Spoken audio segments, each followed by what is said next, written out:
കേരളത്തിൽ ഇത്രത്തോളം മാറ്റിയ ഒരു ഗവൺമെന്റ് ആണല്ലോ. പക്ഷെ എന്ത് ചെയ്തു എന്നാണ് ചോദിക്കുന്നത്. എന്താ ചെയ്യാത്തത് എന്ന് ചോദിച്ചാൽ ഉത്തരവില്ല. ഏതാണ് അഡ്രസ് ചെയ്യാത്തതെന്ന് ചോദിച്ചാൽ ഉത്തരവില്ല. അപ്പൊ എന്നെ സംബന്ധിച്ച് ഞാൻ പറയുമ്പോൾ വിലവരം മേൽപ്പാലം പൂർത്തിയായിരുന്നു. അപ്പൊ ഇത്രയും വൈകിപ്പിച്ച അതാണ് ഒന്ന് ആലോചിച്ച് നോക്കുക. അപ്പൊ ഞാൻ തമാശയെങ്കിലും പറയട്ടെ, തുടങ്ങിയതുകൊണ്ടാണല്ലോ വൈകിയത്. തുടങ്ങിയില്ലായിരുന്നെങ്കിൽ വൈകത്തില്ലായിരുന്നു. തുടങ്ങിയതുകൊണ്ടാണല്ലോ വൈകുന്നത്. അപ്പൊ ഏതിലും നെഗറ്റീവ്സ് കാണുക, അതുണ്ടാകും. അത് അന്ധമായ രാഷ്ട്രീയ വിരോധത്തിന്റെ ഭാഗമായിട്ടാണ് ആ തരത്തിലുള്ള കമന്റുകൾ ഉണ്ടാകുന്നത്. ഞാനതൊന്നും കാര്യമാക്കാറില്ല. കാരണം ജനങ്ങൾക്ക് നേരിട്ട് ബോധ്യമുള്ള കാര്യങ്ങൾ അവരറിയുന്നു. അതുകൊണ്ട് തന്നെ ഞാൻ ആദ്യത്തെ 5 വർഷം പൂർത്തിയാക്കി 2ാം ടൈമിൽ മത്സരിച്ചല്ലോ. എനിക്ക് വോട്ട് ഷെയർ കൂടി. വോട്ട് ഷെയർ 5% വോട്ട് എനിക്ക് വർദ്ധിപ്പിക്കാൻ 5 വർഷം കൊണ്ട് 5% വോട്ട് വർദ്ധിപ്പിക്കാൻ കഴിഞ്ഞു എന്നുള്ളതൊരു സന്തോഷകരമായ കാര്യമാണ്. അത് ജനമല്ലേ ചെയ്യുന്നത്. അന്നും ഇതുപോലുള്ള പ്രയോഗങ്ങളൊക്കെ ഉണ്ടായിരുന്നു, ഇപ്പോഴും ഉണ്ട്. ഞാൻ പറഞ്ഞ മണ്ഡലത്തിലെ മുഴുവൻ സ്കൂളുകളിൽ ആർഒബിയുടെ കാര്യം ഞാൻ പറഞ്ഞല്ലോ.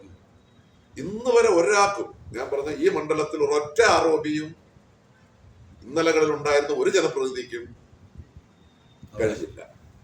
ആകെ ഇരുവരം മണ്ഡലത്തിൽ കഴിഞ്ഞില്ല. പിന്നെ ഇപ്പൊ ഇരുവരം മണ്ഡലമായ കൊല്ലത്ത് നോക്കുമ്പോ, അന്ന് കൊല്ലം മണ്ഡലമായിരുന്നു, ഇപ്പൊ ഇരുവരം മണ്ഡലത്തിൽ ചിലർക്ക് ഇരുവരം മണ്ഡലത്തിലെ ഒന്നും ഞാൻ ചെയ്തിട്ടില്ല എന്ന് ഞാൻ പറഞ്ഞാൽ വേണമെങ്കിൽ അത് ഒരെണ്ണം പറയും. നമ്മളെ റിസർവ് ക്യാമ്പിന്റെ അടുത്ത് എസ്എംഐന്റെ മുമ്പിലത്തുള്ള ആർഒബി അത് നടക്കുമ്പോ അത് കൊല്ലം മണ്ഡലമാണ്. പിന്നീടാണത് ഇരുവരം മണ്ഡലത്തിലാണ്. അപ്പൊ ഞാൻ പറഞ്ഞത് മണ്ഡലത്തിലെ ആർഒബി അങ്ങനെ ചെയ്തു. അതുപോലെ തന്നെ സ്കൂളുകൾ വളരെ പ്രധാനപ്പെട്ടതല്ലേ. ഈ സർക്കാർ സ്കൂളുകളൊക്കെ എന്തൊരു അവസ്ഥയായിരുന്നു. അതിലേറ്റവും പ്രധാനമായി എനിക്ക് തോന്നുന്നത് കാക്കോട്ടുമല സ്കൂളാണ്. കാക്കോട്ടുമല സ്കൂൾ ഞാൻ വരുമ്പോ 6 കുട്ടിയും 8 അധ്യാപകരും. അവിടെ സ്വാഭാവികമായിട്ടും സന്ദർശനത്തിന് ചെന്നപ്പോ ടീച്ചർമാർ സ്വാഭാവികമായിട്ടും ആവശ്യപ്പെടുമല്ലോ, സാറേ ഏതെങ്കിലും സ്കൂളിലേക്ക് ട്രാൻസ്ഫർ വാങ്ങിച്ചു തരണം. കാരണം അല്ലെങ്കിൽ ഒരു പ്രൊട്ടക്റ്റഡ് ടീച്ചേഴ്സായി മാറും. പക്ഷെ അപ്പൊ ഞാൻ അവിടുത്തെ ജനപ്രതിനിധികൾ, പഞ്ചായത്ത് PTA-കാരുമായിട്ടൊക്കെ ഒന്ന് ഡിസ്കസ് ചെയ്തപ്പോ, സാർ ഇവിടെ കുട്ടികളെയൊക്കെ കിട്ടും, പക്ഷെ ഈ സ്കൂളിലേക്ക് എങ്ങനെ സാർ? അതാണ് പശ്ചാത്തല സൗകര്യങ്ങളൊന്നും തന്നെ ഇല്ല.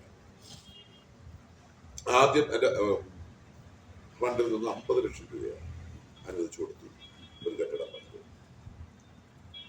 അത് കഴിഞ്ഞിട്ട് ഹാർബർ എഞ്ചിനീയറിംഗിന്റെ ഫണ്ട് ഉപയോഗിച്ച് ഒരു പുതിയ കെട്ടിടം വീണ്ടും പണി.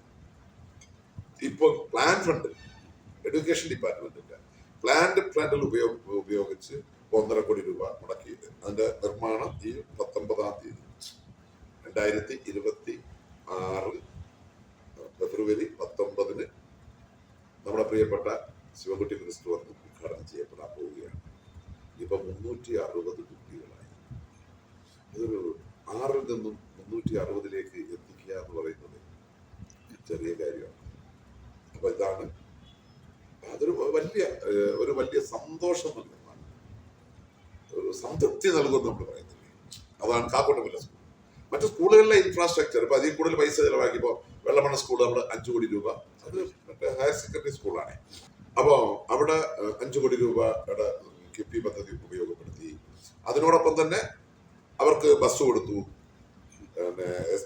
മറ്റ് കമ്പ്യൂട്ടർ കൊടുത്തു, സ്മാർട്ട് ക്ലാസ് മുറികൾ കൊടുത്തു. അതിനപ്പുറത്ത് ഇപ്പൊ വയനാട് ഹൈസ്കൂൾ എയ്ഡഡ് സ്കൂളാണ്.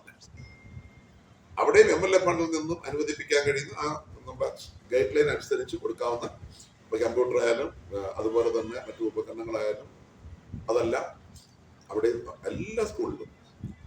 അങ്ങനെ ഓരോ പേരെടുത്ത് പറഞ്ഞു കഴിഞ്ഞാൽ തന്നെ ശാസ്താംകോവിൽ സ്കൂള്, ശാസ്താംപള്ളി സ്കൂള്, അതിന്റെയൊക്കെ ഔദ്യോഗിക നാമം വേറെയാണ്. ഇത് ജനങ്ങൾക്ക് മനസ്സിലാവാൻ വേണ്ടിയിട്ടാണ് ഞാൻ ഈ പേരുകൾ പറയുന്നത്. പിന്നെ അതുപോലെ നമ്മുടെ കൊണ്ടൂറുള്ള LPS, Puthanara school, Bharanikkavu school, BVHS, ഞാൻ പഠിച്ച സ്കൂളും കൂടെ സ്റ്റേറ്റഡാ. അതുപോലെ ഹരിജൻ LPS എന്നാണ് അറിയപ്പെടുന്നത്. ഇപ്പൊ അങ്ങനെ ഉപയോഗിക്കാൻ പാടുന്ന പേര് മാറ്റിയിട്ടുണ്ട്. എന്നാലും അത് പറഞ്ഞാലേ ജനത്തിന് മനസ്സിലാവും.